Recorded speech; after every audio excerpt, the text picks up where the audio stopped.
This is ABTV, Animal Bites Television. For animal lovers, by animal lovers.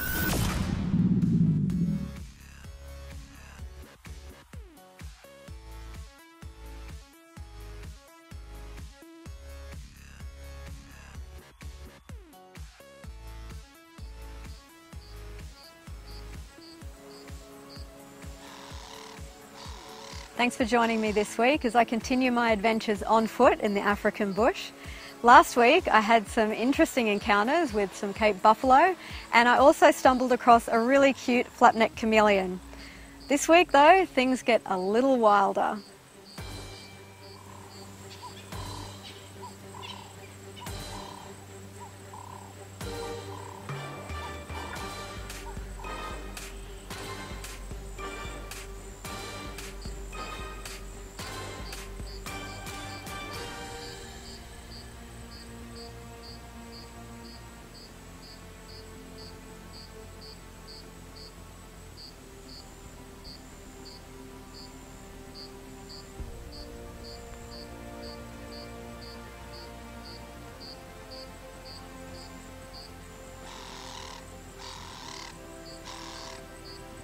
As a reptile lover, it's definitely one of the things I was looking forward to most coming to Africa.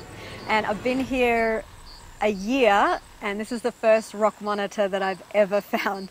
And it was interesting to try and catch. They are super fast. So once I managed to get my hands on it, then I was able to take a closer look at it.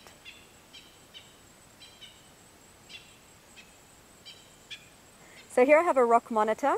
It's Africa's second longest monitor species, second only to the Nile monitor, but it's actually Africa's heaviest bodied monitor. So obviously not this particular guy, he's not full grown yet, and he's just come out of brumation. We're in spring at the moment, so he's just become active again, and he still has quite decent fat stores in his tail that he's utilised over that period. Reptiles are very efficient in that aspect. So some really unique things about this species you'll notice is how blunt the snout is. A lot of monitor species have almost a very long snout, and these guys are quite distinct in that aspect.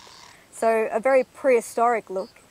He's quite chilled at the moment. They tend to, as a reaction, play dead basically. He thinks that if he is inactive then he'll be left alone, and of course we will put him back soon. So he's been quite well behaved. Some really great things about monitors is they have forked tongue, just like snakes. So a lot of dragons and other reptiles, lizards, they don't have that forked tongue like the snake, whereas the monitors do. And that's basically tasting the air in stereo. They also have some really, really strong limbs and claws that they'll use for climbing, for digging, for nesting, that kind of thing. Very strong tail, and that is actually used, if they're confronted, they can use that in defense, and they can whip it and use it as a bluff to try to avoid conflict. They also have very, very strong jaws. Now these particular monitors don't have very large teeth, but they do have very, very strong jaws, so they can inflict a decent bite. So these guys are quite prehistoric looking with the blunt snout, and another interesting feature is the nictitating membrane on the eye, and it's actually a vertical eyelid, and it's like a white bluish colour, and you'll see that it actually crosses over vertically before the eyelids close over it. So I'm not sure if you can see it there. So we might pop this guy back where we found him.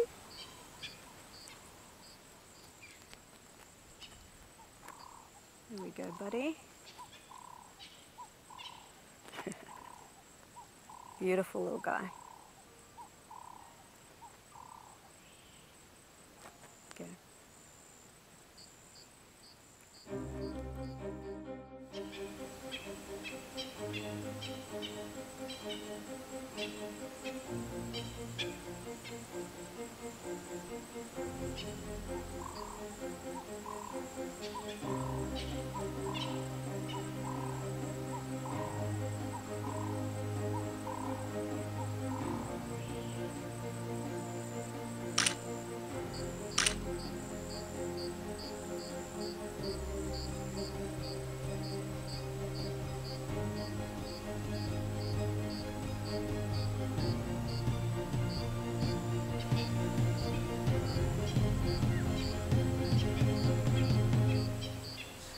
had two different elephant encounters on foot, both of them being exceptionally special. Even to myself, was probably the best encounters I've done.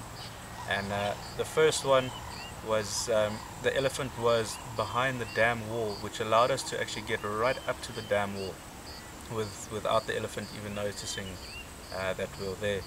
And we got to view it very, very close, probably not more than 10 meters away, and that elephant still just carried on feeding off a tree just on the other side of the dam wall, which was just phenomenal.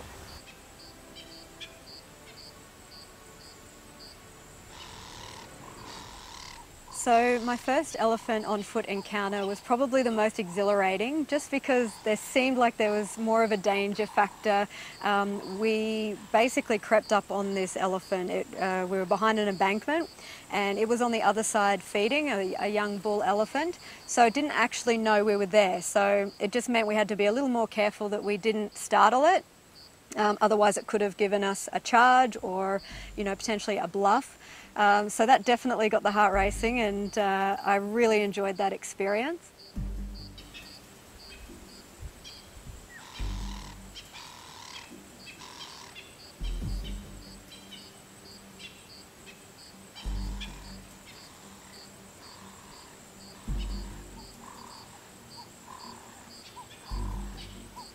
A fun fact about elephants is that they can actually eat 300 pounds in a day. That's about the equivalent of 136 kilos.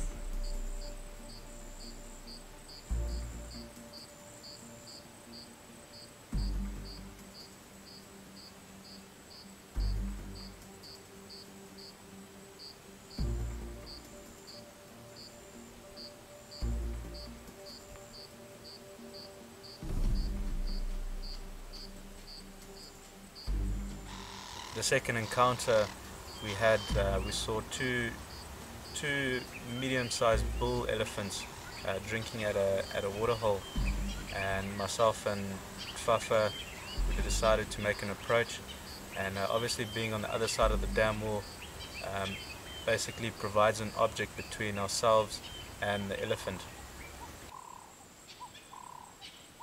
So the final image of the elephants that I chose, the lighting, it wasn't that interesting, and it's a lot of grey elephant on basically brown dirt. So I've gone with the black and white just to bring out all that texture, not only of their skin but also the surroundings, the trees.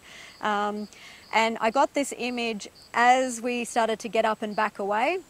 So as we became larger, it got the elephant's attention again. So that's when we got some nice ears out and very direct eye contact. So I was really happy with the result of this image, and especially as it came out in the black and white.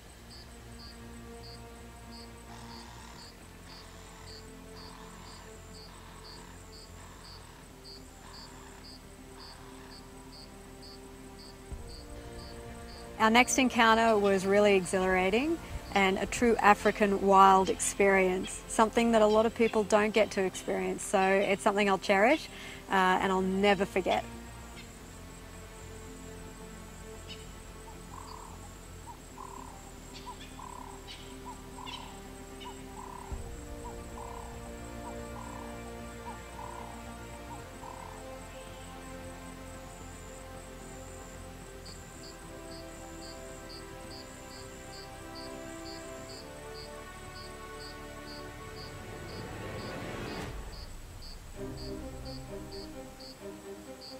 Africa on foot is not only about the big things, the big game.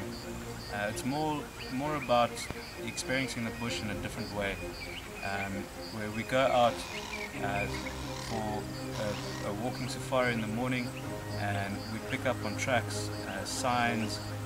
We teach guests about trees, medicinal uses, and all of that gets incorporated into a walk.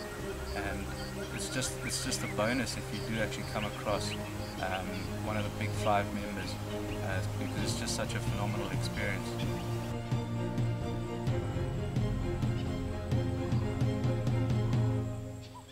If an experience like this is something that you want to encounter, then you can join me on my photographic safaris where we do exactly this. We do some on-foot, game drive vehicles. You learn how to get the best out of your camera and take really beautiful wildlife images.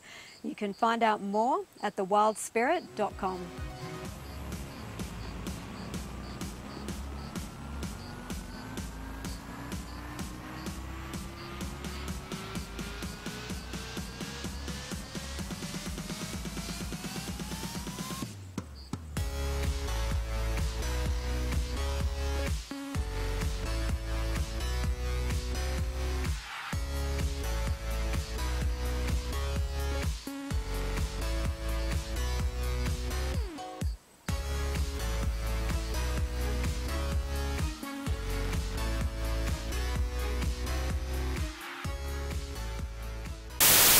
As a pro bike rider, action sports announcer, and off-road adventurer, I'm always on the go.